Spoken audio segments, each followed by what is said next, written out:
1. അള്ളാഹുവിൻ്റെ പ്രതിഫലം ക്ഷമയുള്ളവർക്കാണെന്ന് ഓർക്കുക. 2.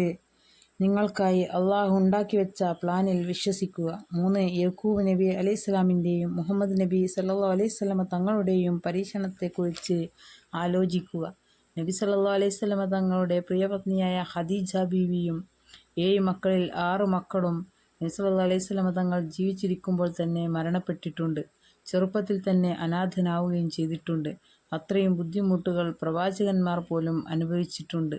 4. യക്കൂബ് നബി അലൈഹിസ്സലാമിനെപ്പോലെ അള്ളാഹുവിനോട് മാത്രം പരാതിയും സങ്കടങ്ങളും പറയുക. മറ്റുള്ളവരുടെ അടുത്ത് പറഞ്ഞ് ഒരു നെഗറ്റീവ് പേഴ്സണാലിറ്റി ആകാതിരിക്കാൻ ശ്രമിക്കുക. നല്ല കാര്യങ്ങൾ അധികരിപ്പിക്കുക. 6. ഒരു ബുദ്ധിമുട്ടിനും ഒരു നല്ല കാലം ഉണ്ടാകുമെന്ന ഖുർആൻ വാക്യം മനസ്സിൽ ഉറപ്പിക്കുക. ഇൻഷാ അല്ലാഹ്.